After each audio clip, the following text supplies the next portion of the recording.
now.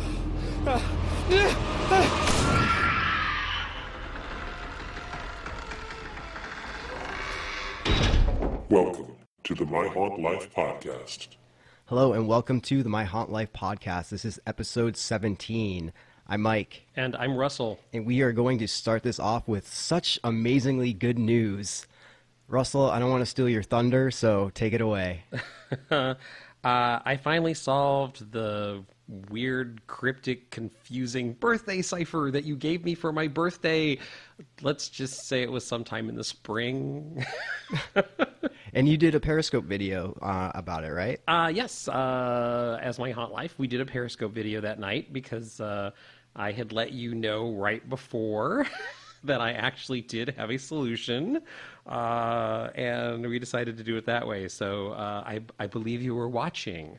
Of course I was. Yes, and for those of you who missed the Periscope video, I did solve the birthday cipher finally, and I basically, for the Periscope video, laid out the pages and pages. Were you surprised at that?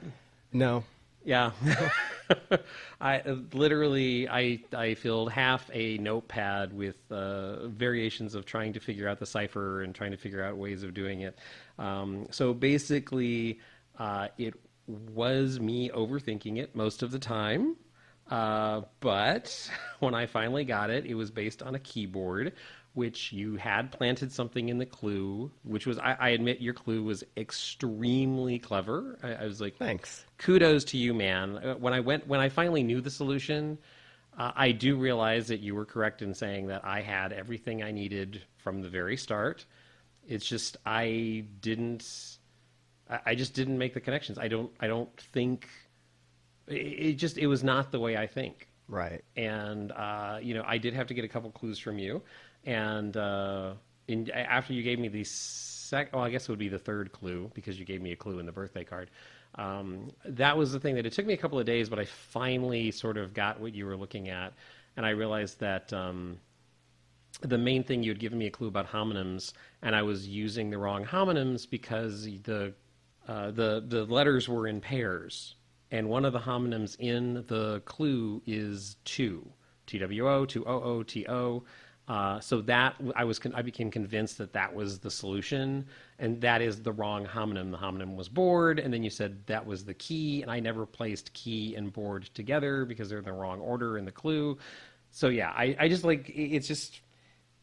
I just don't think like this. So what finally clicked that made you get it? Literally, I woke up. Like after a couple of days, I literally woke up in the morning and I started thinking about it immediately because I'd been working on it right before going to sleep the night before. And I realized the whole, okay, I'm thinking about it wrong. It can't be the number 2. It can't be about pairs. And it was when I started thinking about you, because you gave me directions about left and right don't matter. And I had looked at a keyboard. I think I told you this. I had looked at a keyboard, and if left and right don't matter, there's only up and down, but up and down doesn't make sense on a keyboard. Yeah, I remember you telling me that, and I was trying so hard to not smile or show any sort of emotion. I poker faced that. Yeah, you did.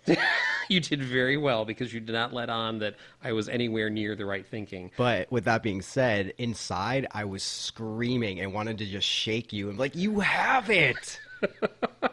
And you've never felt that before in an escape room or anything, have you? No. Because I'm too busy trying to solve something else and ignoring you when you ask me for a story about how I solved something. I don't do it that often. But yeah, it just, because here's the thing that eventually clicked. You asked me like what finally clicked. Because I'm an editor, I deal with left, right, center. Okay.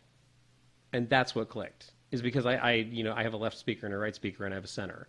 So it was the work thing of LCR, left, right, left, center, right. Those initials popped into my head. And this one, like, oh my gosh, keyboard. If left and right don't matter, that means only the center is remaining.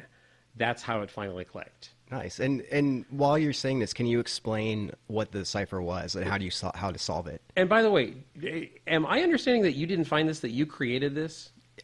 I mean, It's not something I knew about. I was just playing around one day. It's like, oh, this would be kind of a cool thing to do, and finding it. But as far as I saw, there isn't anything documented. I'm not saying I created this or anything like that, but there's nothing documented. It's not something that's popular enough to be documented. But Okay, I declare this the Fontaine cipher.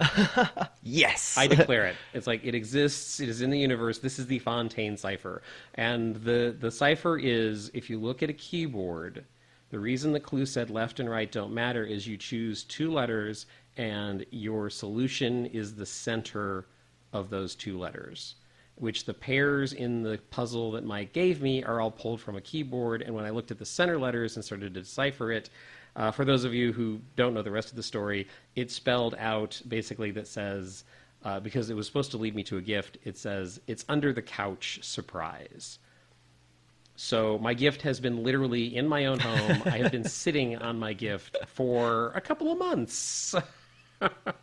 So, which I thought also was very, very clever of you. yeah. I was worried that you might sweep or clean under there, so I was really worried about leaving it here. I'm a single dude. Do you really think I sweep under my sofa? Well, that's why I eventually went through with it. So, but no, I seriously, it's like, it was one of those things that how much I did the research while going through this.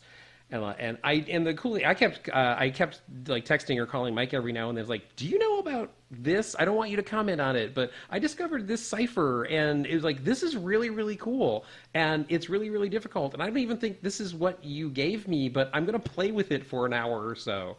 I did that a couple of times because there were really, really, and I found one, and if you can help me with the name of it, Mike, there is a cipher that is based on letters in rows the way you gave me these letters, but left and right don't matter because it's all up and down, and then it wraps around itself. Does that make sense? Yeah. Like if you have three rows, like you would start at the beginning and go up and down.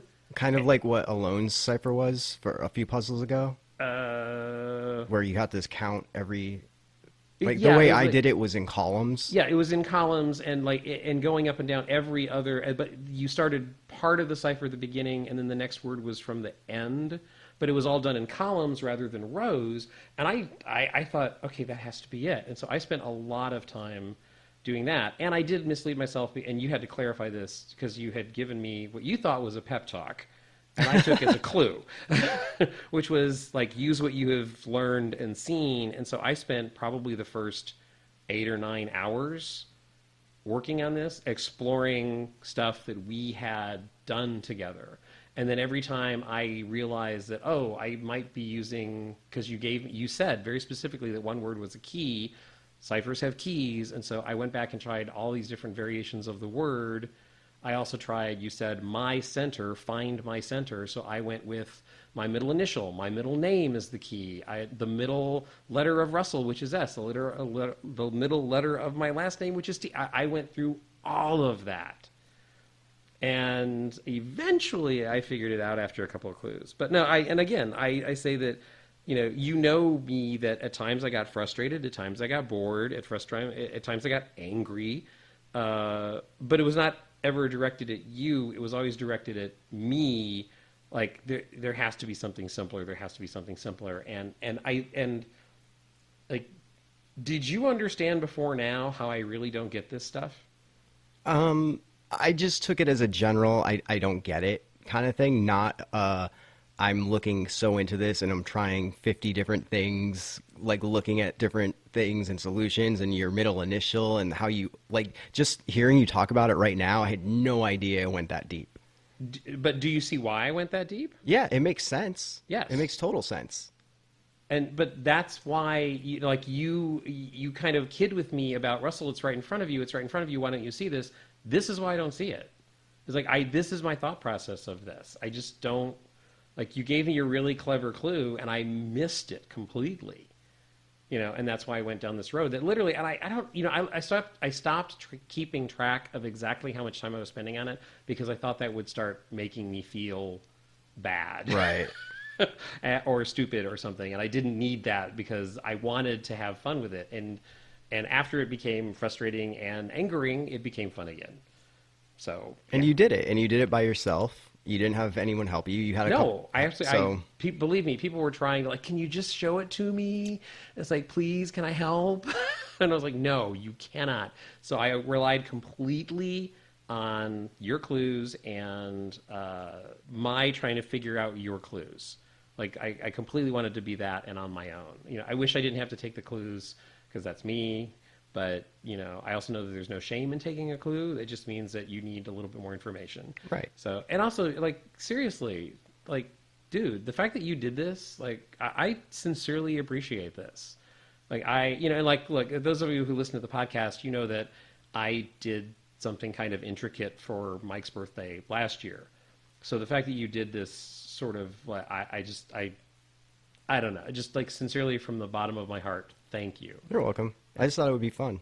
So, And it yeah. was. Yes, it was. I'm sure it was fun watching me struggle. Yeah. It was fun up until the point where you were so stubborn and you didn't want a clue that you just kept going. And it's just like, I wanted to be like, dude, you are totally wrong right now. You are so far away from the answer that I want to say something, but out of respect, I didn't. Yeah, and I appreciate you respecting that request. I really do. Because I wanted, if I was going to go down in flames, I wanted them to be my flames. I guess I'd be a good person for you to ask to pull the plug. Oh, that's harsh. No. I mean that in a respectful way, because I didn't give you the clue, even though I would want to, just like people would want to keep you alive if your wish was to pull the plug, if you ever got to a certain point. Wow, this conversation just turned really dark. This is my haunt life. Wow. Not my Rose's life. Okay, well, listen, let's wrap this up. We're talking about this too much. Thank you again. I really appreciate it. Thank you for the birthday gift. And, for those of you who don't know what the birthday gift was, Mike and I have been talking about, I wanted a Fitbit, and, you know, it was like he bought me that as a very, very generous present, which I really appreciate. But that was not the key gift. The key gift was, unfortunately, I don't have it in front of me. What was the name of that book, Mike? But first, before we say the name of the book, I just want to point out, when you realized what the book was, yes, your face on that Periscope was incredible. Like, your expression was it was a mix of, you are such a jerk, / you are so funny and awesome. It was more funny and awesome, but in the moment, yeah, there was a little jerk there too. Yeah, but it was something like codes and ciphers and cryptography for dummies or something like that, yes, like one of those for dummies books. Yeah, it was one of the dummies books all about codes and ciphers. So, but thank you. I do appreciate it. And I have it very funny, just to wrap this up, I have thumbed through that book, and you know what? A lot of the stuff I'm finding in that book is what I tried on this freaking puzzle. The universe is mocking you. Yes, the universe is mocking me over this. So anyway, let's move on to stuff that we have done recently, Mike. Yeah.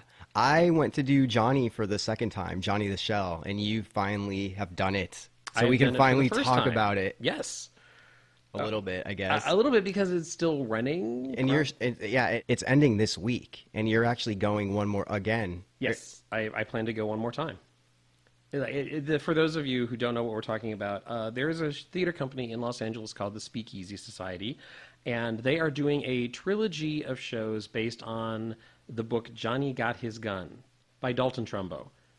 And for those of you who are not familiar with this book, it is a devastating book, anti-war, anti-violence statement, and it tells the story of a wounded soldier who basically has no arms and no legs and cannot communicate, and the book is his reflections and a series of memories.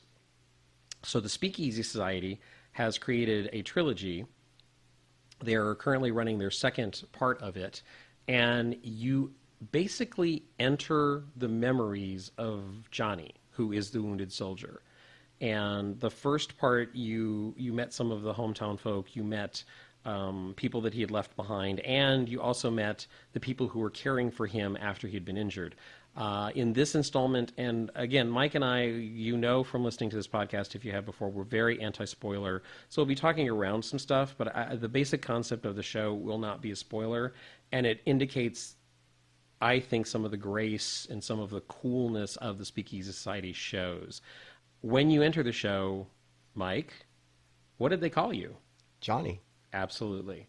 Which is the beginning of a wonderful journey to me. As soon as you enter that door, you are now Johnny. And that's how you're addressed through the whole show. You are Johnny. And everybody around you is Johnny. And actually, they ask you to sign your name. And I was so impressed by the fact that I was, I don't know, I think I was like the 10th.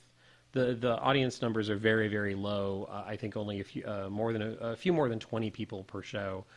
And, you know, I looked down at the sheet of paper. I think it was about number 10 being admitted into the show.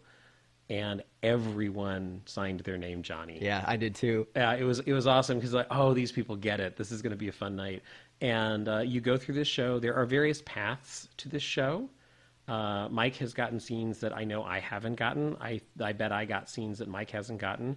If you return to the show multiple times, you can go on different paths. And with that being said, I went for the second time, and my show was a brand new show to me.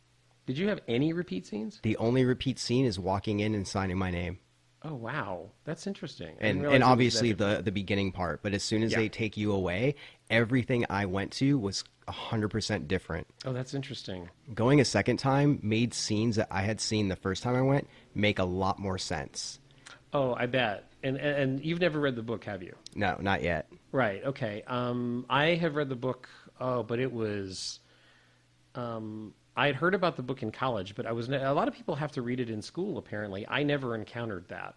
I read it on my own somewhere in college, and just absolutely loved it and was devastated by it. And you know, as you're going through the show, the memories address you as Johnny, like Mike said earlier. The interesting that happens is sometimes, you know, as you do in real life, the memories become jumbled. Mm-hmm. And it's really cool because sometimes in a scene, you probably had this happen to you, where literally a character would suddenly turn to, you know, one of us to, you know, like, and just like say, Johnny, wait, why are you here? I don't exist here. I am the wrong memory. You're confused again. Why are you remembering me here? I never came here. I was never part of your life here.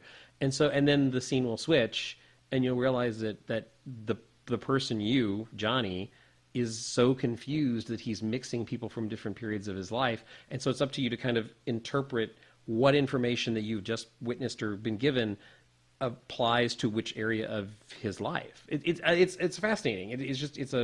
It's a weird conundrum to be someone who you're discovering the memories. I loved the first one, and I love this one even more. Yeah, and I know how you felt last year. Last year, unfortunately, I couldn't make it because it was so limited and I had other things happening. But I know how you felt last year waiting for the second part, because now I'm wondering when part 3 is going to happen. Yeah. And it's like, come on, I don't want to wait a year. So, yeah, these are few and far between. I know they hadn't, they're developing the trilogy along the way.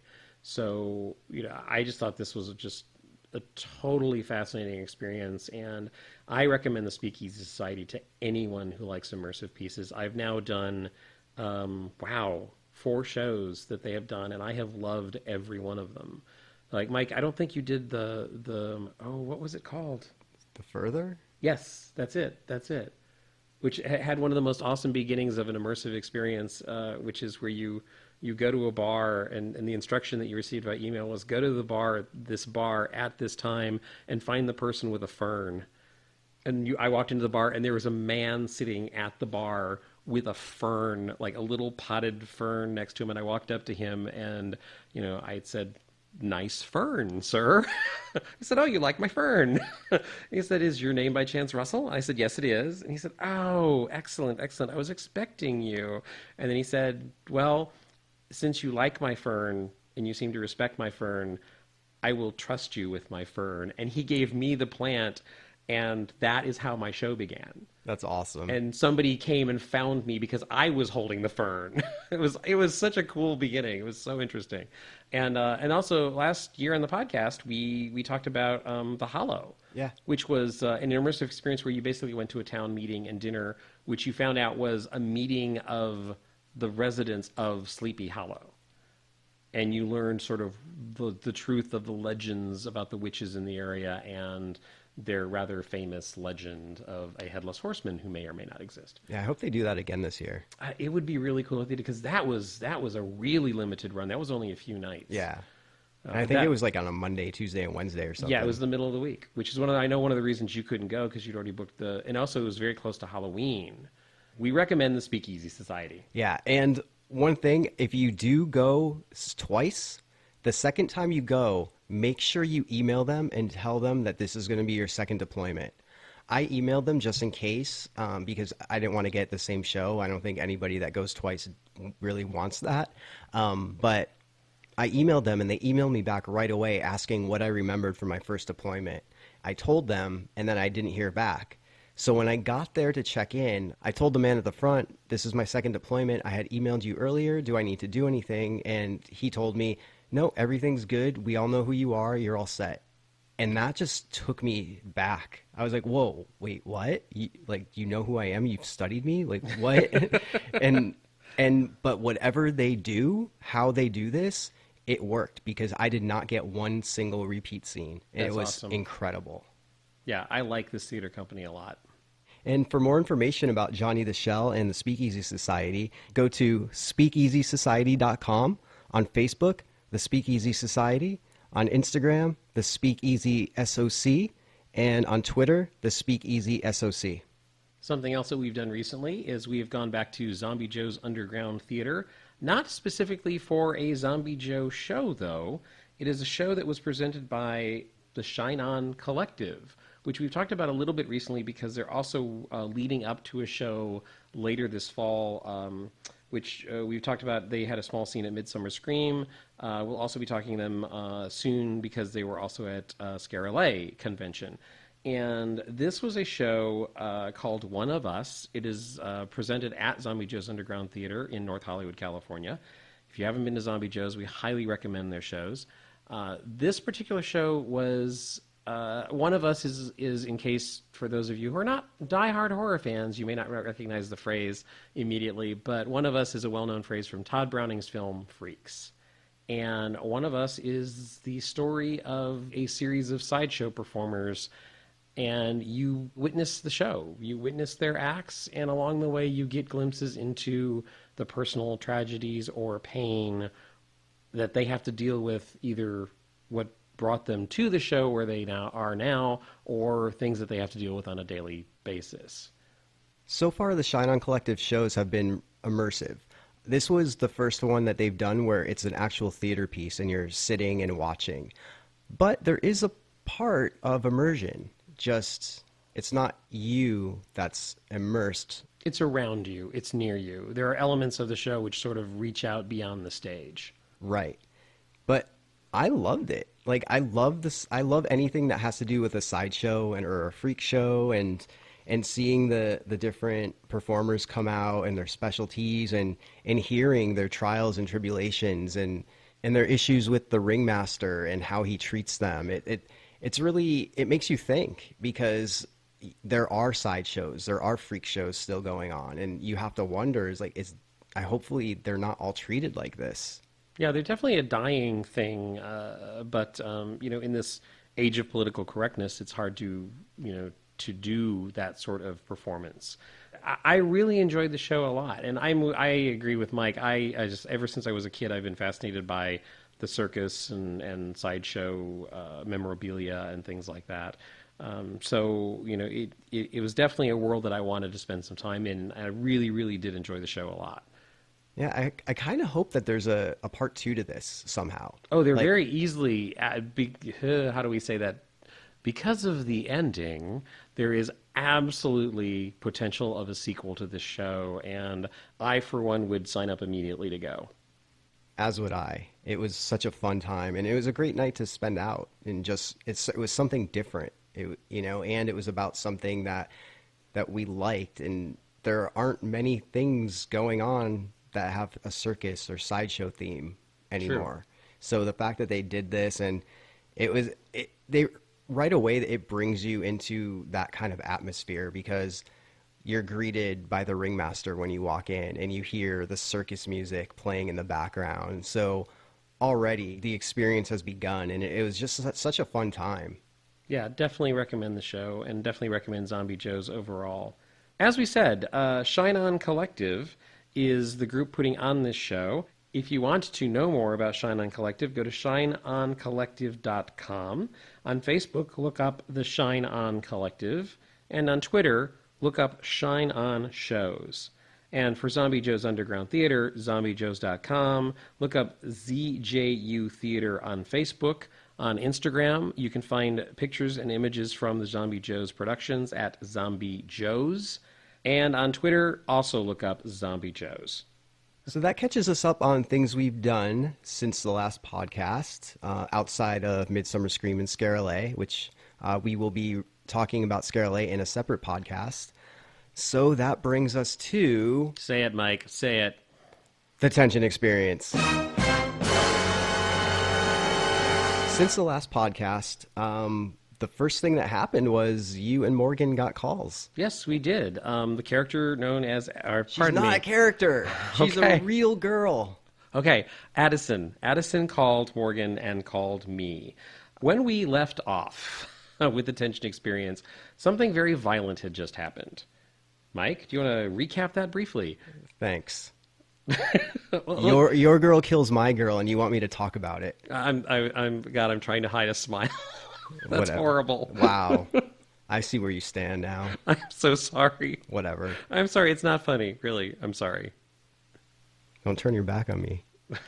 I don't do that anyway. Four's army will get you. Yeah, Addison killed Gatekeeper 4, then became Gatekeeper 2, apparently. Yes, a video was posted which showed Addison slitting Gatekeeper 4's throat very violently and announcing that she was now 2, proclaiming herself as Gatekeeper 2, as the next one in line before we get to Gatekeeper 1, who we seem to be counting down to very rapidly. But right after our last podcast, Morgan and I received a phone call directly from Addison. It was a few days after this had gone down. Morgan seems to feel that Addison has lost her way. I guess that would be a polite way of saying where Morgan stands.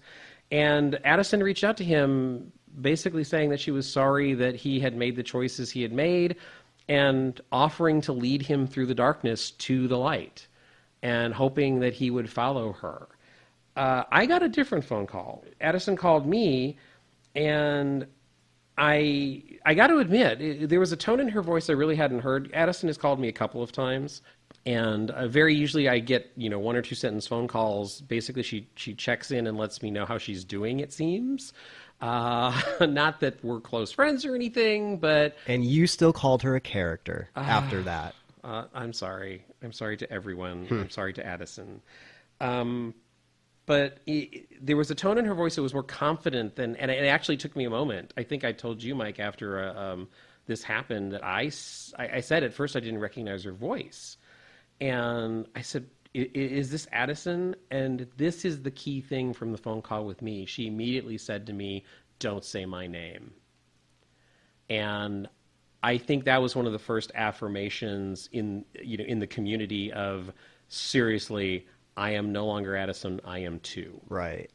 And that actually I found a little bit creepy, to be totally honest, because I just wasn't used to it from her. She asked me not to judge her for the things that she has to do now. So it led me to believe that there was more coming as far as something dark, possibly violent, because she'd committed violence, obviously, and she was willing to be violent. But she said that she didn't want me to judge her, and she wanted to know that she had seen the Blackout experiments, which had been released right before this phone call, which is the Blackout documentary, which I am in. And she said that she felt that she knew me much better now because of what I had said in the documentary. And she said that she needed to go away for a little while, but she would be in touch with me very soon. I stammered and I tried to get the question out of how long would she be away, but then she hung up. So I was left with the impression that we were going to be without a gatekeeper for a little while. Was sort of because obviously she ascended to that position through violence and very rapidly. Who knows if she was ready or who knows what she had to do. But I was left with the impression we were not going to see her for a while. A couple days later, Buzz got a call from Addison too, which is really interesting because it seemed that Addison only had you and Morgan's number on speed dial. Well, she's also contacted Joe. Oh, that's right. Yeah. Yeah, to give you guys a message. Yeah, so she's definitely not afraid to reach out to other people. It's not like we're and she's also called other people over the course of this thing too, definitely. You know, early on she was calling lots of people because it seemed like she was part of the office. Does that make sense? Yeah, that's Very right. early on. So she's definitely not afraid to call people. So Buzz got a call, and this is the gist of the call that he got. She told him that they never really talked and asked him to not think ill of what she did. And this was right when Buzz changed sides and he went to BOS. So she mentioned that she noticed that his allegiances had changed and that it's too bad, and if he still felt that way. And he told her that he was following his gut and he hoped that she could be saved as well. And then she said that's too bad and hung up on him. Then apparently Buzz got a call a little bit later from someone else, and we didn't really get a description. I don't remember, but that person told Buzz that they had dropped something off at his house. They told him that the person was an ally, and whatever was in the box could end everything, end the war between the BOS and the OOA. That was really interesting, and we'll get into more of that later. On that same day, Melissa got a message from the Alistair Gordon account on Facebook. Now, we know Alistair, well, we don't know, but we've been told that Alistair is not around anymore. We don't know if he's dead. We assume he is based on what Gatekeeper 3 told us. And also, when people would message the Alistair account asking about Alistair, the person maintaining the account would say, this is not Alistair, he's not here, we're someone else. So someone else is monitoring the Alistair Gordon account and messaging people. So Melissa, one of the sentries, got a message, and it basically told her that her role was never just being a moderator for the forums. But until now, they never had to call on her. And didn't at that point they say that they did represent the OOA? What's left of the OOA, yeah. Okay, all right. I knew there was something about that. The person told Melissa that they had been unable to communicate because of 3, very specifically. Right. And that 3 was paying attention to everything and knew everything. And that's something Alistair had told me personally when he was still there. Because he would tell me things like, I can't talk. 3 is watching everything. I'm going to delete this message after we speak so he doesn't catch on. Things like that. But with this message to Melissa, he... I wouldn't say I ever thought Melissa lacked faith in them, but I guess he wanted to reassure that Melissa still had faith in them and that Alistair had trusted her and would like her to trust in him as well. So Melissa said absolutely she would like to earn that trust, and she was told that her phone number was going to be passed on to someone else who would apparently be in touch or be an ally and be a friend. And I don't know if anything ever came of that. I don't think so. So Melissa is probably still waiting for a phone call. And the way things are developing right now, where there's lots of information being spread about, I think they're going to have to call on Melissa at some point when something happens. Oh, totally. Because they have set people up like this before, and it has taken a long while for things to play out for some people. Yeah, the key is patience a lot of the time. So, and also, by the way, can I just do a shout out real quick? I guess. Name the sentries, Melissa. Sean. Absolutely. And they do so much work in keeping... Stop kissing up, new scribe. I am not kissing up. Okay. No, seriously. They do a lot of work. They're there to answer questions. They help keep the forums cleaned up and orderly and decipherable. So thank you very much to the sentries, Melissa and Sean. Yeah, I love you guys. Even though Sean's a detractor. But whatever. So everyone's entitled to their own opinion. That's not an opinion. That's fact. He left the OOA to join BOS. No, that's what I meant. Sean is entitled to his own opinion. I wasn't referring to you. Stop being confusing. Me? Confusing? No. At the same time, you know what? We talked about the birthday cipher, right? That's also the night that I periscoped about the birthday cipher. And with all of this stuff going around about 3, it's like you messaged 3. Oh, yeah. Any shot I can take at 3, I am going to take. So this is my little jab back at him because he had once told me that I gave Russell an undecipherable present for his birthday, and at the time I told him it's not. He And just I stood hasn't up for figured it you out yet. too. Oh, totally. And I was yeah. the one that was frustrated and angry at you. Yeah. Well, nothing's changed. But I made it a point to post about that just so I can just get that dig. I mean, they already stripped me of my title. They can't do much more. Or can they? But it was just funny because I told him, like, Russell solved it. Here's a periscope. Screw you. Yeah. Which, more power to you, man. I was glad that you did that. I didn't think about it, and you said, oh, by the way, I'm about to message 3. I was like, oh, yeah, you should, absolutely. So at least... Oh, that's a spoiler. I don't want to get into that yet. You were about to spoil. At this time, of course, Scare LA is the big horror haunt convention, which just happened this past weekend in Pasadena, California. And they had announced that there was going to be a panel and sort of a lottery process to pick people to attend that panel. The way the winners were notified were we got emails that had the wax crest used for Ascension, basically saying you are the chosen. And it was really cool because all of a sudden my Facebook feed blew up with everybody posting it. The funny thing is I didn't get it that day. I know we had talked and you're like, did you get an email? And I was like, no. And then like the They just whole like day, messing with you. they really do. But that's what I signed up for. Crap, I shouldn't have said that. But I did finally get one the next day. But the funny thing was, because I didn't get that around the same time everybody else did, like I got mine a full day later, everybody thought I was in on it. Like, you didn't get an email? Oh, okay. We know why. Like, you're a part of it, aren't you? And it's like, no, the same thing happened at the donut social. Like, I didn't get you an never got invite. the invitation to that. Yeah. So I'm like, it's like, I have a track record of sorts. So, like, no, I swear to God, I'm not into it. And they're like, yeah, right. Whatever. It's like, I swear. Somewhere in the Tension Experience office, there is someone that you know that somewhere in your past life you have pissed off. And they're literally going like, yep, email. Oh, Mike Fontaine. Nope, not today. Not today. Well, if that's the worst of it, that's fine. So, and also, the day that you did get your confirmation that you were going to be attending the panel at Scare Los Angeles was the same day that Gatekeeper 2 appeared on the forums for the first time, correct? Yes. And what else is interesting about that day and coincides with Gatekeeper 2? Well, Addison had called me, and it was quite possibly one of the longest conversations I'd ever had with her. She called and she told me that she was going to have a task for me. And she requested that I agree to the task without knowing what it was in advance. She said she couldn't tell me. She just needed me to confirm that I was up for whatever she asked, which put me in a very uncomfortable situation. Here was the weird thing about that Addison phone call. I've mentioned my job as an editor on this podcast a couple of times, and Mike and I's work schedules are very different.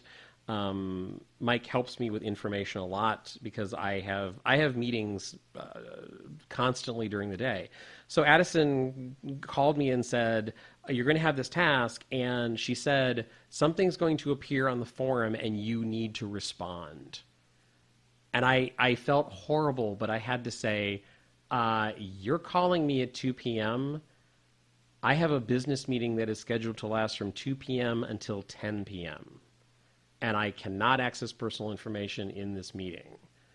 And she said, and it became very awkward. And she said, but do you agree to the task? And I said, I will do my best. But if there's a time limit, we may have some issues. Because this is part of the Tension Experience that other people have talked about too in our community. Like sometimes, paying the mortgage and raising the kids takes precedence.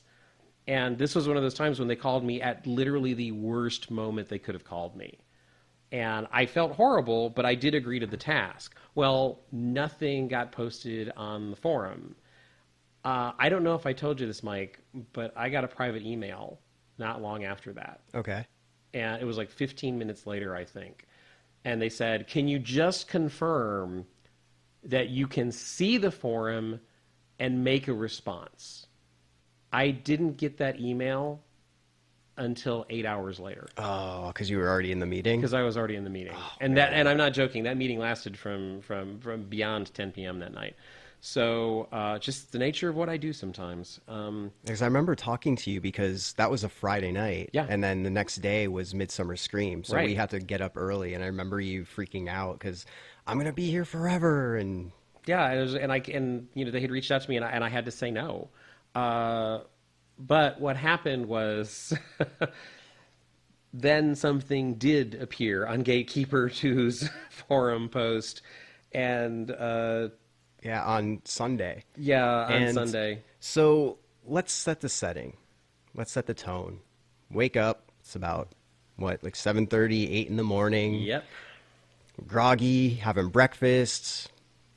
You know, getting ready for the day, getting ready for the second day of Midsummer Scream.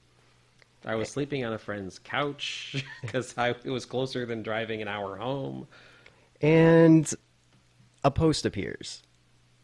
And I read it, and the way it was worded was, we later found out, was very confusing as to what they meant. It confused me when I read it, and it obviously confused many people. Because I read that, and it was a post basically saying that Gatekeeper 2 is appointing the scribe and the archive of knowledge back to the people.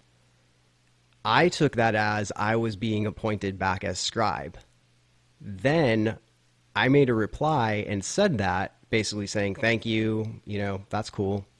And the post was then edited. And it was edited by Gatekeeper 3, which a lot of people pointed out and thought was really funny. Which is very weird.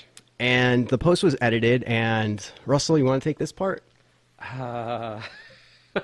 Sure. Gatekeeper 2's entrance into the forum began with, the only thing we hate more than things staying the same is when they suddenly change. So please know that I completely understand that this introduction and these decrees will be bittersweet. She goes on, saying that things are being rebuilt, that things are back on schedule, that deadlines will be met, which is something that the community as a whole had not been treated to. There were numerous deadlines blown. There were numerous things. And that was from Gatekeeper 3. That's correct. Because he didn't keep a schedule. He didn't keep the calendars. He threw everything out of balance within the OOA. So basically she was saying things will get back on track with me in charge. And at the end of that post, she states, as Mike said in a very confusing sentence, that the apostles of the new beginning, that they were to have a scribe back, except when the post was clarified and edited, it said, congratulations to me, Russell. You are the new scribe, and we have a lot of work to do. Apostles, we all have a lot of work to do. One is coming, and we must be prepared. For now, however, relax and let the light in. Your second is here, and all is right once again. So that couple of sentences shook everything up, because suddenly I am in the scribe position, which used to belong to Mike, and Mike, he's an impossible position to follow. He was an amazing scribe. Oh, stop it. I'm serious. And look, the community rose in support of you. They also rose to support of you. Yes, they did. So it's Absolutely. not like they picked No, sides. no. Actually, that's true. I hope that didn't sound like I was criticizing any of the community, because that was not my intention. They did, but it's, you know, I think it was Melissa who pointed out, like, wait a minute, Russell, the busiest guy we know? Yeah. Like, you're making him the scribe? Like, poor Russell. Tension. So, but here's the thing that, you know, I was first, like, shocked and shaken by that. Because of you, Mike, you're my friend. I want you to be the scribe.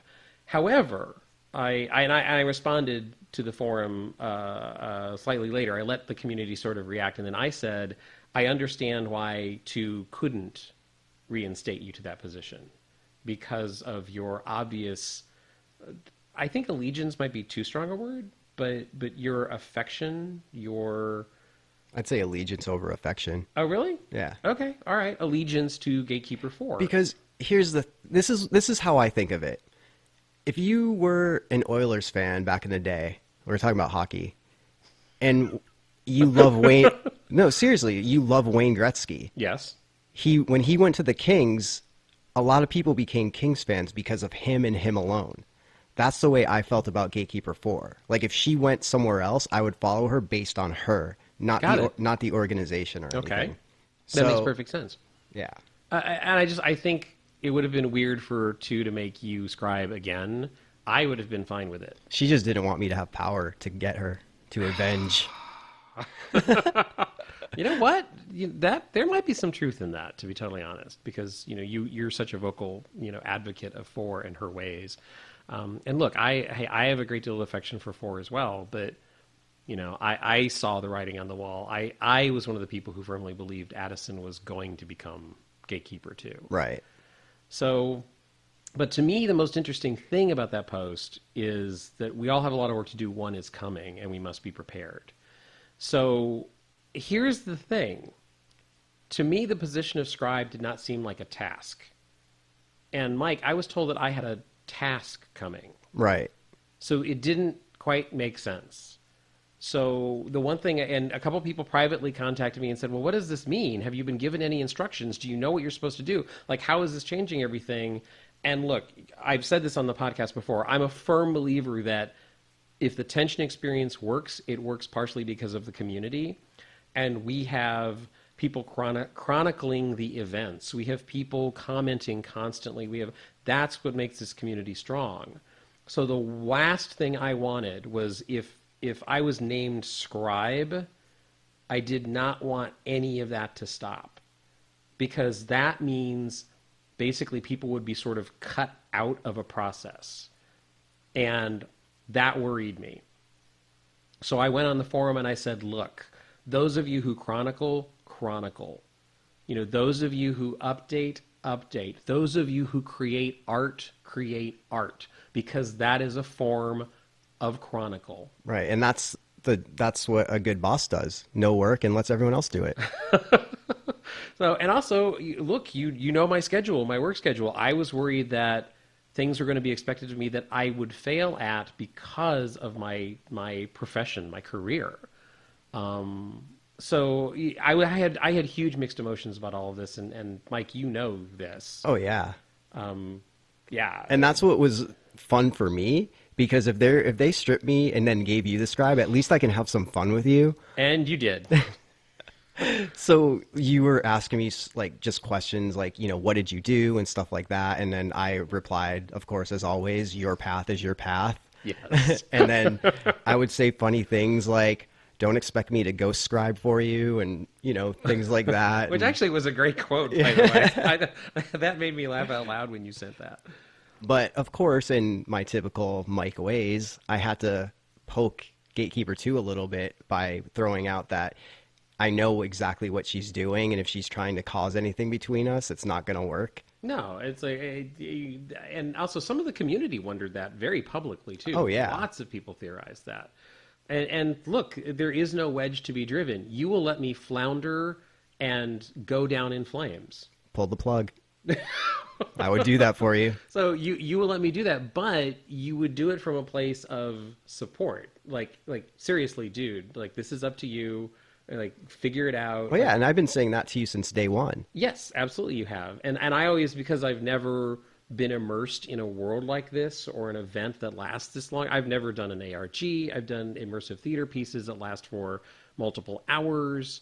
I've done things like that. I've actually helped create a couple of things that lasted for a few hours for small groups. I've that's my point of reference. So like me saying that you would let me succeed or fail on my own is a compliment to you and a thank you as a friend, because I know that that's what you would do for me, because that would help me grow. So, in response to all of this, I think one of the most interesting things that happened is as the community was reacting to this, Gatekeeper 3 posted, and he states, there is no 2, which I thought was a really interesting statement. Yeah. How did you interpret that? He's not giving up his power. Like, he's not ready to go. That's how I took it. It's like, oh no, this is just a little girl. She's no gatekeeper. There's no 2. Like, that's how I took it. Okay. All right, because I found it more threatening than that. Okay. Yeah, I actually I found it more to be there is no 2 because I will not allow there to be, and I will eradicate a 2 if it does think it exists. Eradicated too. Is that a bathroom code? I'll be right back. I gotta go eradicate a 2. Wow. No, I found it a little bit more threatening. I think I'm in the minority, though. I think most people took it the way you did. That's like, I just refuse to go. There are some people who stay at the party too long, and I think that's sort of what he was declaring. So what I chose to do, Mike, is I actually chose to step away and become more quiet, to observe what would happen. I think the community filled in any blanks, and they didn't. A couple of people asked me privately what they could do to help me, but I said no. It's like, let's see what develops. And also in the back of my mind, and I didn't say this to anyone other than you, was that I had been told a task was coming my way. Right. And eventually we found out what that was. But before we get there, because that happened a few days later, but some stuff happened in between. Oh, yeah. The day after Russell became scribe, Kim, which is BOS, made a post on the forums basically not asking people to commit to a side, but the thread sparked a lot of conversation about picking sides and why they chose a specific side. She named names, man. Yeah, she posted a list, and it was very public. It wasn't anything bad, or it was more of an informative type of thing. Like, okay, these are the people that are active on the forums, and here's where they're saying they stand. And it was a really smart thing to do, because that was a good cheat sheet to see. Oh, yeah, absolutely it was. I think she did the community a service by posting that. Oh, definitely. And also, what was the reaction from the community? It was really split. And a lot of BOS people came out of the woodworks out of their private back alley talks, I guess you could say, and declared their allegiance with BOS. And some of them were pretty shocking. Morgan and Sean and, Rizzo's not shocking. I love you, man. But all of these people were BOS all of a sudden. It was like, whoa, what's going on? I was surprised at the number as well. Yeah. It was like, what's the joke you always say? I've joked before, especially when the Buzz, when he, just announced his allegiance shift. I privately said to someone, I said, "Wow, that must have been one hell of a benefits package. I wonder what their insurance plan is like, because I could use it." So I guess Russell is up for grabs. BOS, just give him a good plan, an insurance package, and maybe you can sway him. Does it come with dental and vision? That's the first thing. But yeah, I really think that. I think what Kim did, really took the community by surprise, but I also think it completely energized the community. Oh, it really did, because they kept saying a war is coming, and we had clear sides and quote-unquote enemies. Where did you stand? Well, first of all, she had me on the list of anti-3, and anti-3 just really didn't give the oomph I wanted to put out there, because I was much more angry at everything that had happened at that point. So I told her, I joked, I was like, "Hey, can you put FE next to my name?" And she's like, "Well, what's that mean?" And I was like, "Team everyone." The way I see it, in my Wayne Gretzky sort of thing, mm-hmm. I was no longer an Oilers fan at that point. And since we're using Wayne Gretzky as the example all through this podcast, if he was dead, I would like no hockey team. You know what I mean? Okay. So that's where I stand, because the OOA and four was the OOA to me. And with her gone, it was just like, well, there's nothing left. The next Gatekeeper who represented the OOA was stripped me of my title and killed a ton of people and sided with BOS. Okay, he's not a good role model. Then Gatekeeper 2 kills the one good thing that the OOA had. She's not a good role model. Sorry, Russell. And BOS... I understand that position. I do. And BOS is just a bunch of shady characters that hack websites and talk about all these promises and how evil the OOA is, but they never follow through with anything. Okay. So it's like, okay, that team sucks, that team sucks, that team sucks. Screw you all. I'm on my own. And Mike, you hit this section where everything that you just described, like of how how you were feeling and where emotionally you were when that list got published. I mean, that was like 5 or 6 weeks, I think, worth of like building up to that, right? Oh yeah. So like you'd been in, like, yeah, it makes total sense that you took that position that you did, to me. But it's also interesting. Obviously, I'm not a psychologist, but it's really interesting to see people explain why they pick a side. So when people were talking about BOS and they were talking about all of these things, and it's like, wait a minute, you're saying everything that the BOS accused the OOA and the apostles of. Like, you sound like you're a cult. And it's like, hey, pot, meet kettle. They're Yeah, black. absolutely. Yeah, it's like, yeah, the pot calling the kettle black. Absolutely.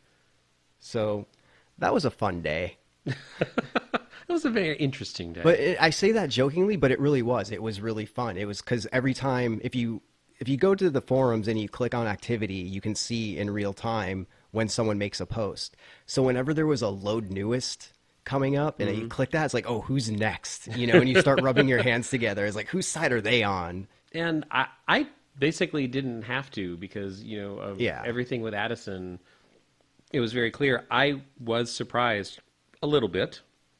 I think I'd through conversations and through various posts, I think I'd gathered that Morgan was in danger of losing faith in Addison. And I know he didn't want to, but he did surprise me a little bit when he made the allegiance to BOS. That was a little surprising. And I felt a little bit like I lost a friend. Right. A little bit, because he and I, and I hope Addison doesn't give up on Morgan. I guess that would be what I'm thinking at this point. But here's the thing. Why wouldn't she give up on him? He's declared BOS now. I don't think Addison is going to give up on anybody. Wow. Okay. She gave up on 4. That's different. No, it's not. She gave up on 4. That's different. No, it's not. How is it different?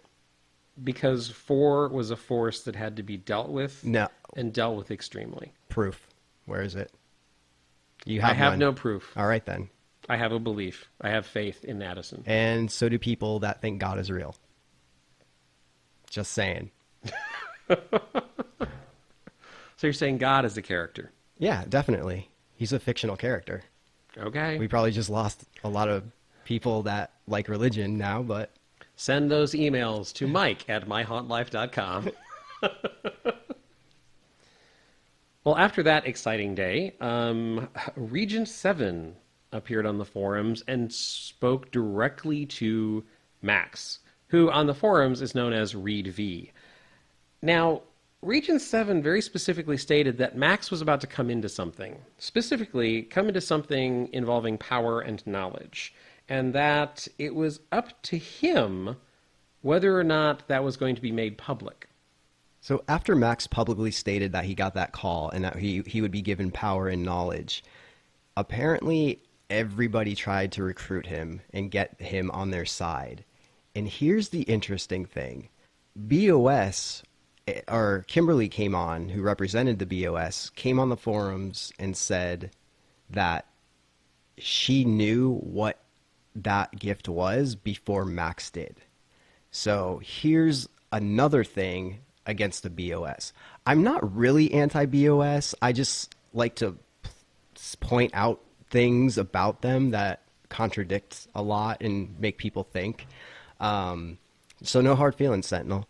Are you referring to transparency? No, it's just sketchiness. Oh, okay. Because if BOS knows what the gift is before Max even does, there's a couple things. One, how do they know? Obviously, there's a leak somewhere, or there's a double agent somewhere that has this information. And 2, Russell, something that you had brought up. Why don't they use it themselves? Exactly. If there's an advantage to be had by this knowledge or power, why aren't they wielding it? Yeah. So the day before, everyone's saying BOS, BOS, I'm allegiant to them. And then the next day, it's like, oh yeah, we already know about it, but we're not doing anything with it. And I know it sounds super shady that we know something the OOA is giving you, even though we're the enemy of the OOA. So I'm wondering, who's the leak on the OOA side?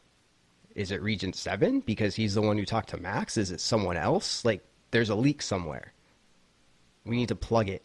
Yeah, possibly. It's like the whole super spy double agent movie thing came to mind of like, okay, who's playing both sides? Or are they two sides of the same thing, and everybody is on the same team ultimately?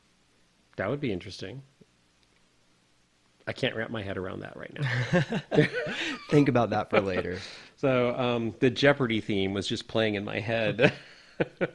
On that same day, Addison periscoped, and she read from what looked like a very old book of text, and it was a very dark reading, kind of a fire and brimstone vibe to the story that she read. Fairly brief, but I will quote part of it. The beginning was merely a spark.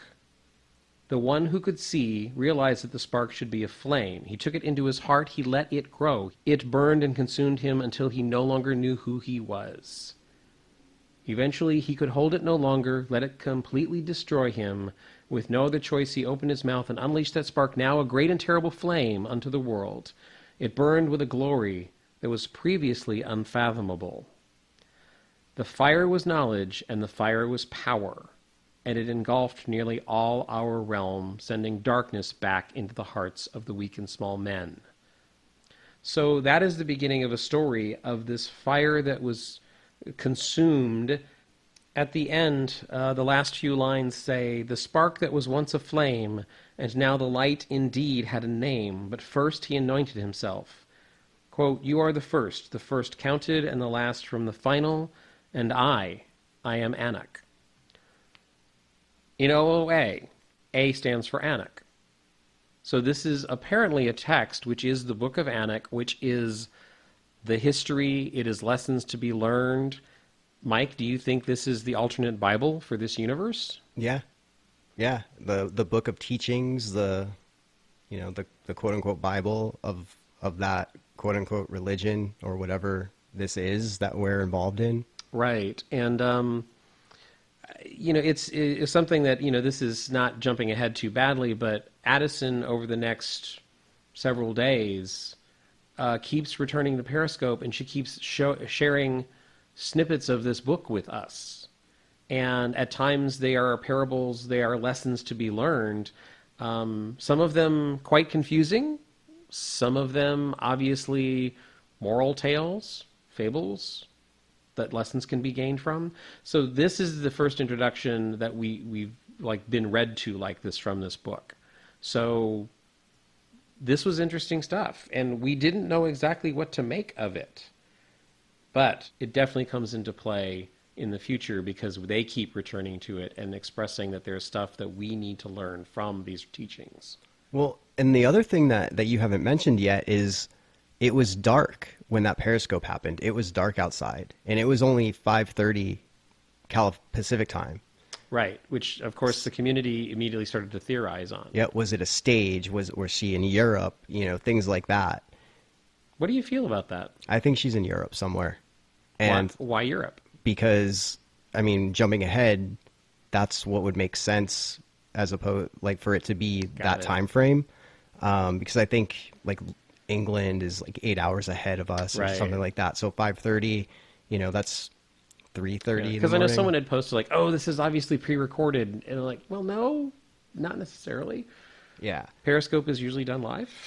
Right. And in another Periscope, she actually commented on people joining, so it couldn't have been recorded. That's true. And also, in another Periscope, you can see the European sockets on the wall, which I pointed out in the Periscope. It's right. Like, yay, I'm contributing. So the next day, Buzz finally had a meeting confirmed with Gatekeeper 3. It was for later that night.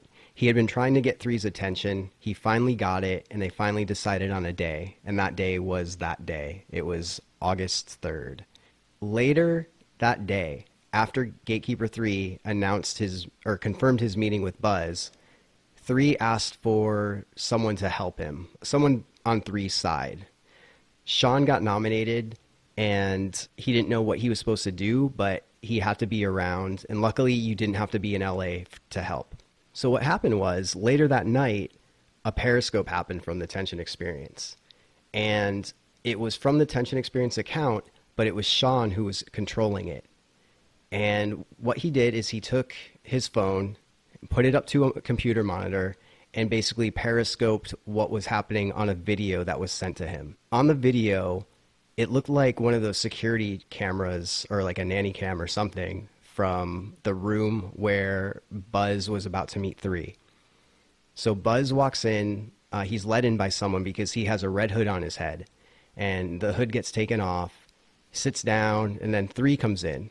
And they share a beer, which it was an opened beer. Buzz, think better, man. Come on. You can't drink a beer when after someone tried to poison 3. But anyways, that doesn't matter anymore, because what happened was it looked like they were having a chat. They were laughing, hanging out. Buzz left, and then a couple seconds later, he came storming back in the room and choked 3 to death on camera. And we all saw it. And then forum chaos ensued. Confusion, like, is 3 really dead? Some people theorize the way it looked on camera, because we were watching a video of a video, sort of. Was 3 moving? I remember someone said, like, 3 was moving at the end. It was clear he was still alive. The theories began of to whether Buzz was a plant in this whole thing from the very beginning.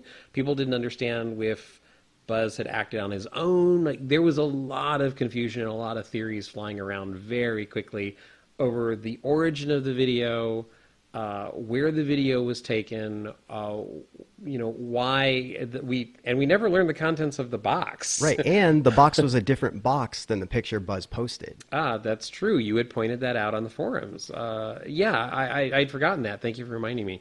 So with that whole box thing, did you ever see License to Drive? Wow, it's been years. Okay, you know the part where he takes his driving test, and the first scene, the driving instructor is like, if you spill this coffee, you fail, and it's filled to the brim. Right. And then at the end, he hits the brakes because the girl runs in front of him, and the cup flips, and it's completely empty. Mm-hmm. That's how I feel about the box. It's like, come on, man. It's that crossed with the season 6 season finale of The Walking Dead. Like, who does Negan kill? So you could combine who does Negan kill with there's no coffee in the cup, that even though we were told there's coffee in the cup. Come on. What's in the box? I suddenly have this question in my head of what would Negan be like really caffeinated? I digress. Some things you should keep to yourself. You took me there.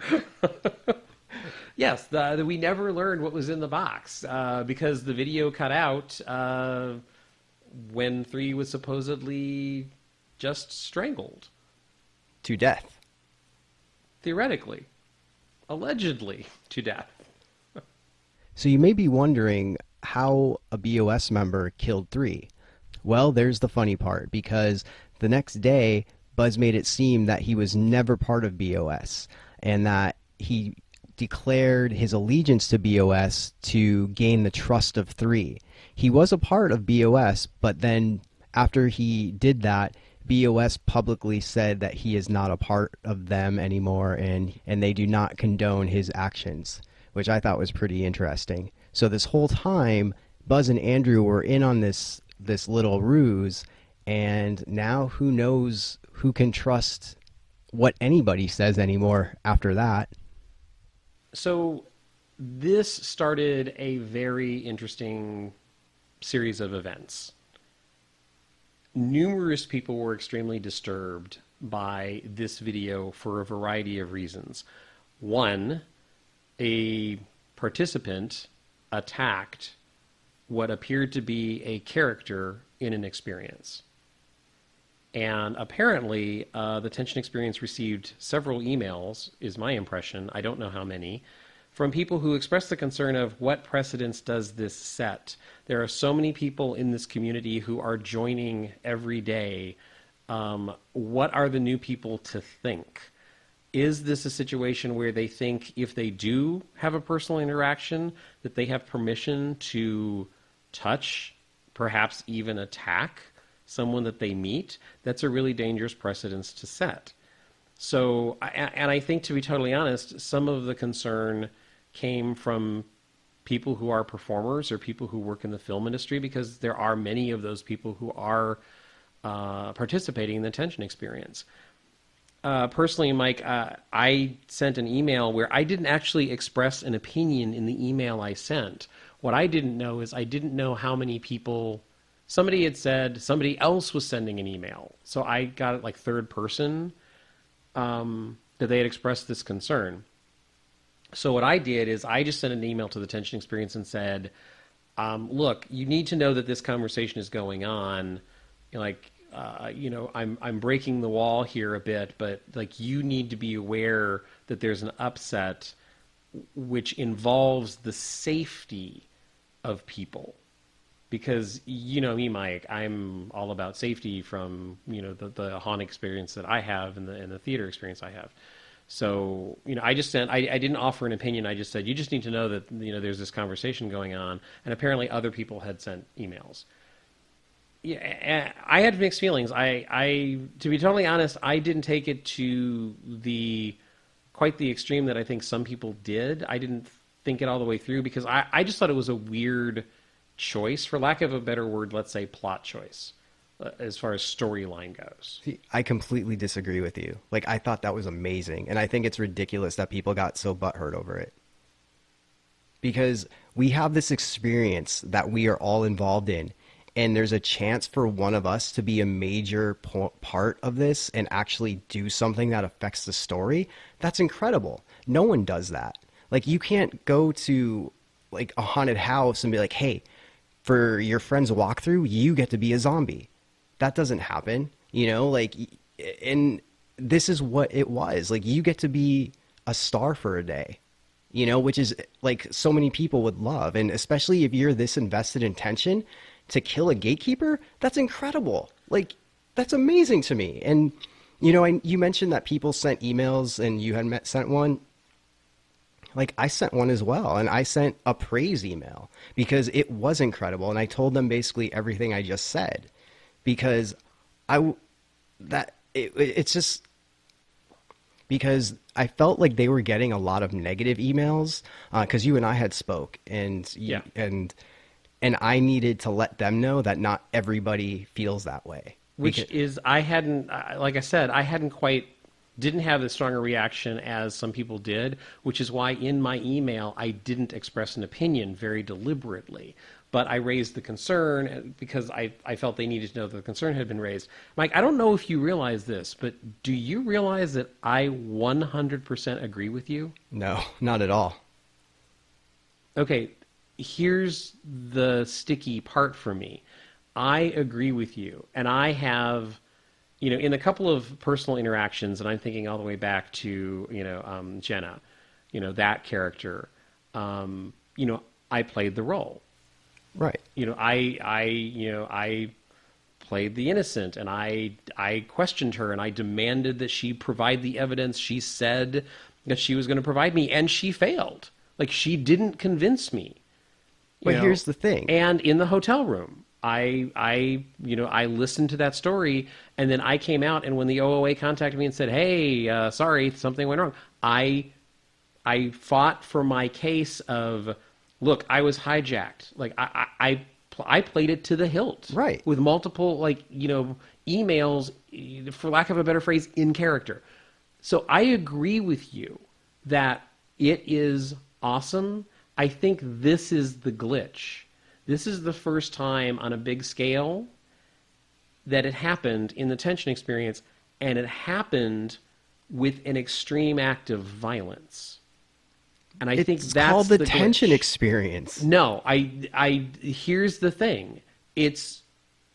That is going from 0 to 120 miles per hour with no warning, no chance to put the seatbelts on, nothing. I didn't know. They don't cater to the weak, Russell.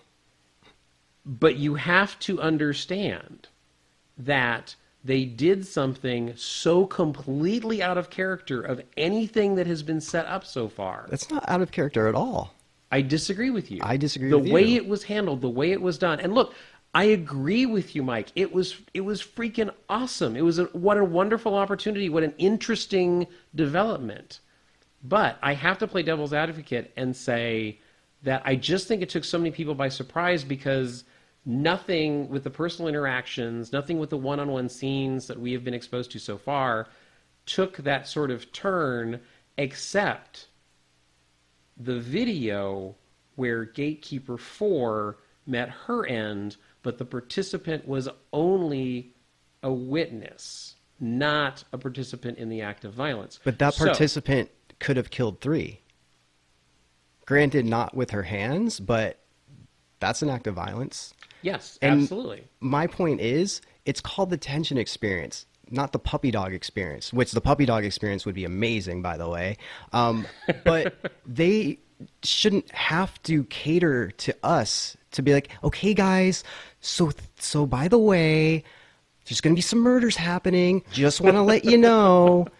A horror movie doesn't prep you. They just go in for the first kill. Like, they shouldn't have to do that. They shouldn't have to do anything. A horror movie is something you watch on a screen and you know that it was, edited and pre-shot. And everybody except 3 people did.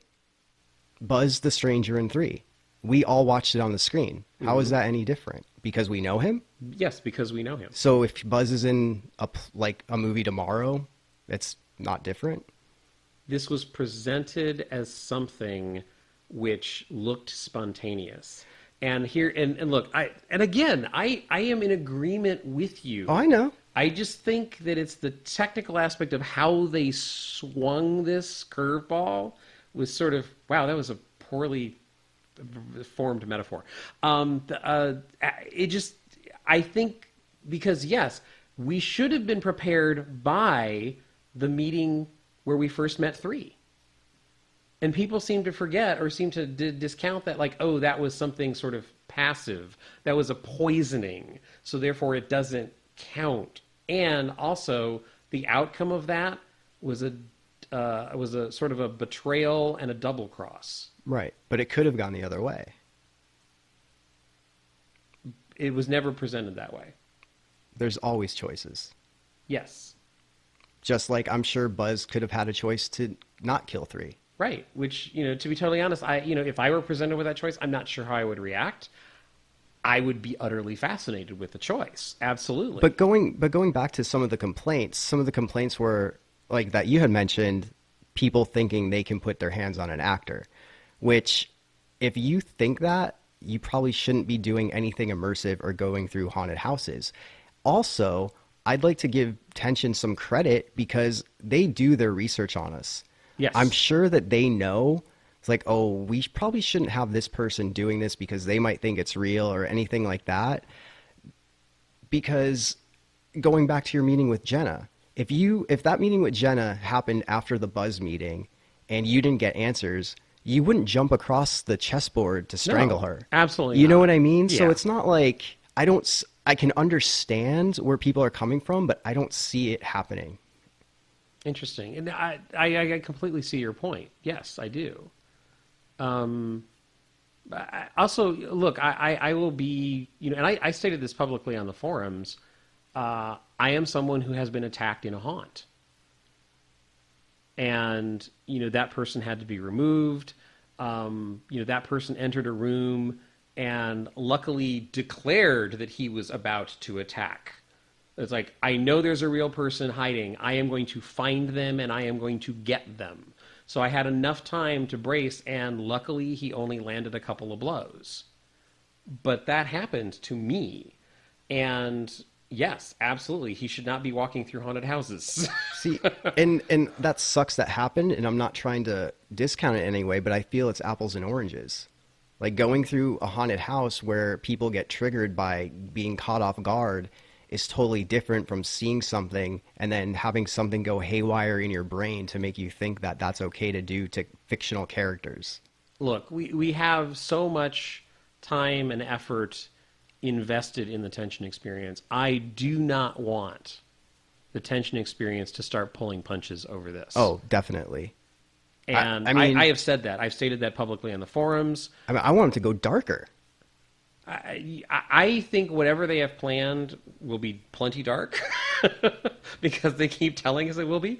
And look, like we've witnessed murders now for the last couple of weeks. Yeah. And I don't believe that, I find it hard to believe that anyone would think when they saw Buzz on that video. Got turned on. I don't know. I don't know Buzz well enough to comment on that. But the fact that I don't think anyone would believe that the tension experience somehow turned him into a murderer. But it is a valid concern to say, wait a minute. It's like, so he physically attacked somebody. That's like we haven't seen that before. Except with the poisoning, which I agree should have laid the groundwork for what the Buzz video showed us. So I hope I'm coming across that I'm in support of your position. Oh, no, I get it. But I also believe that there is a valid concern here. And somebody raised the point of, like, what does this say to other haunts? This video happened right before a convention where there were many mini haunts. And that's painting a very broad stroke. It's making a very valid point. But every haunt I know takes security precautions.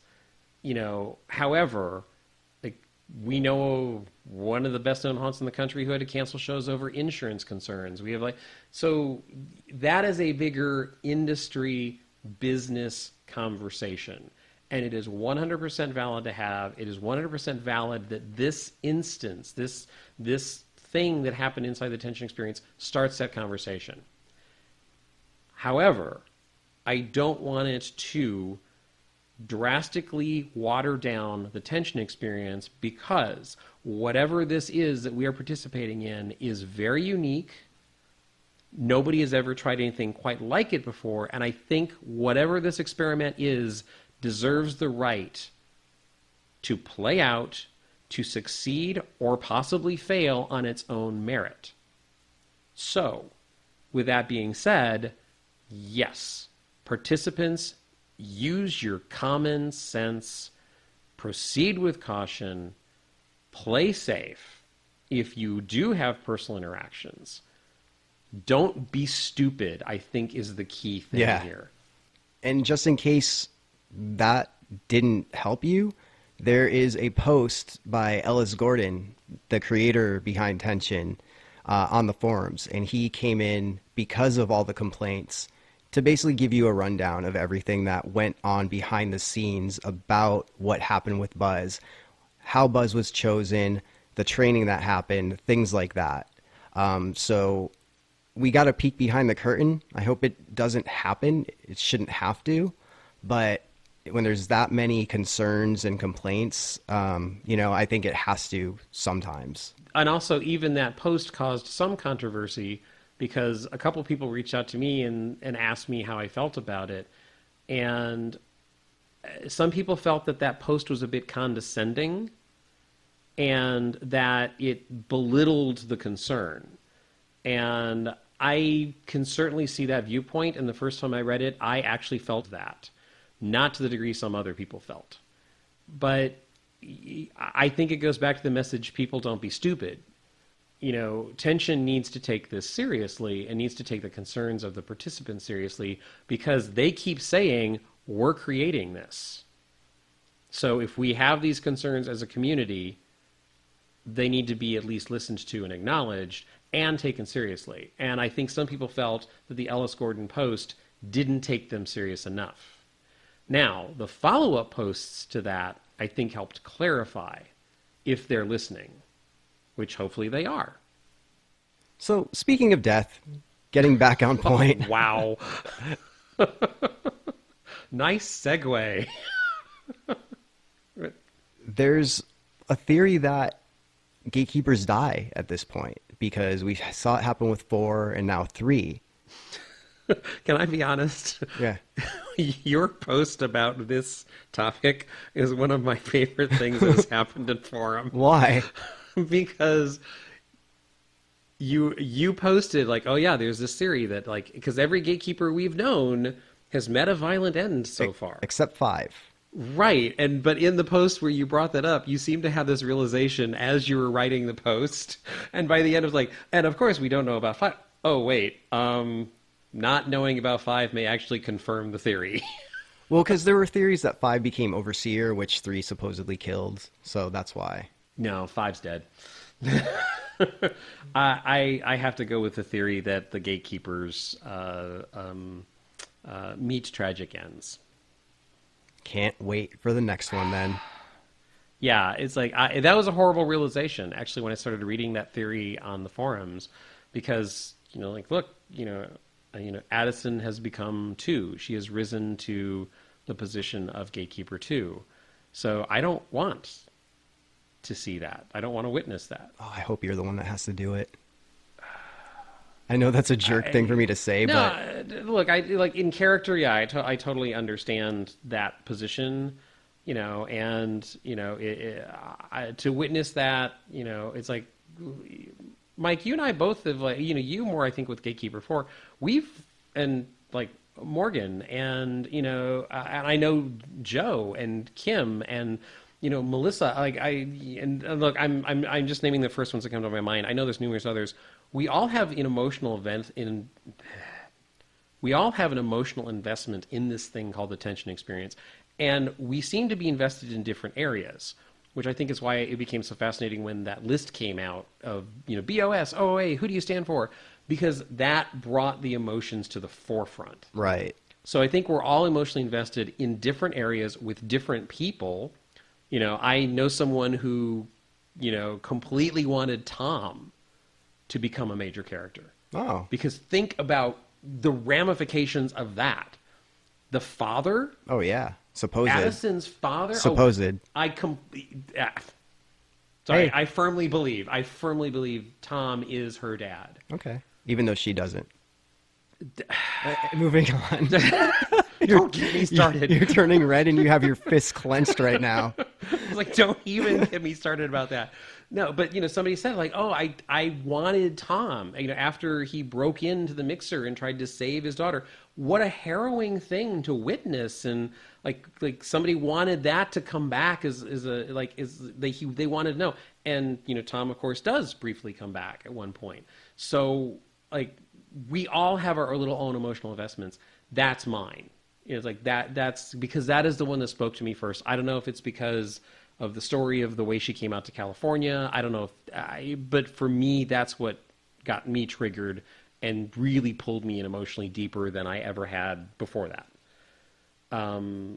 So yeah, that theory that the Gatekeeper 2 may have to end. Like what? Wow. Russell's speechless? Russell's flustered. I just yeah. Moving on. All right. I don't want to witness it. And how dare you suggest I would partake in it? What if it's not a choice? Oh, damn you. We'll save that for another podcast. You're so good at manipulating me sometimes. What? No. Moving on, Mike. Yes. And then the next day we got another Periscope. And again, it was story time with Addison. So, Russell, Scribe, want to take this part? Yes, actually. This is another one of the readings from the Book of Anak. The story that Addison read mentions number 197, which the theory became immediately that this is a gatekeeper number since they all are numbered. The story is of a king who wants to help those who do not believe.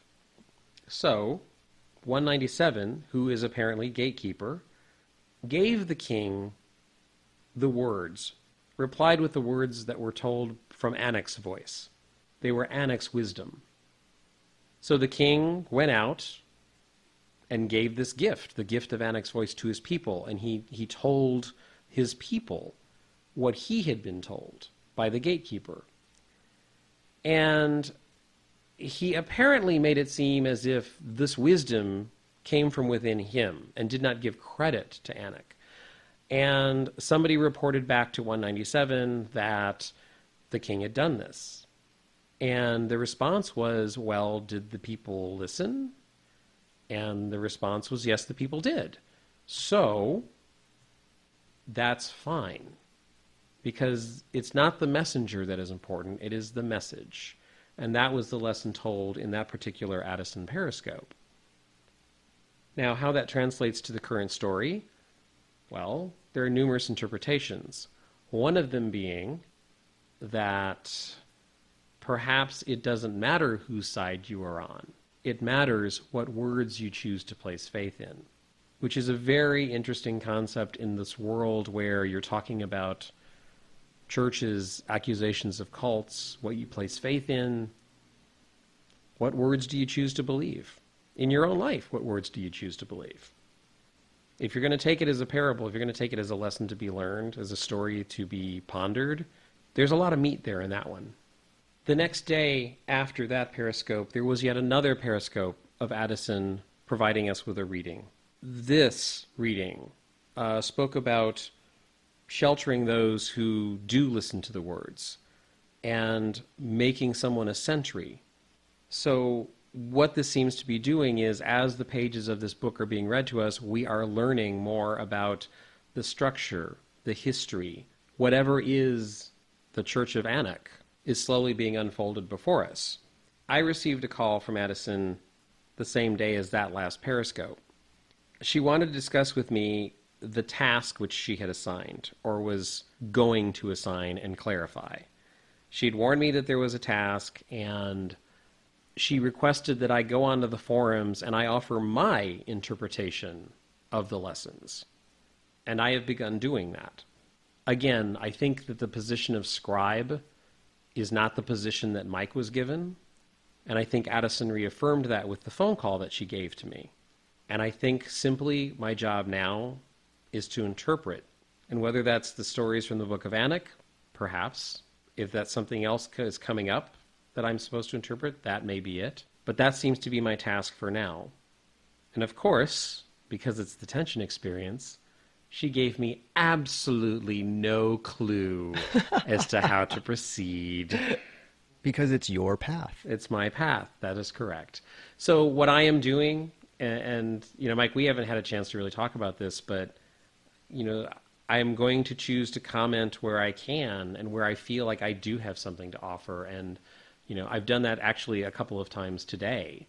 So this is very new. Now that I have this clarification that I am supposed to offer an interpretation and perhaps an understanding, and I will relate it. This is how I'm going to approach this, Mike.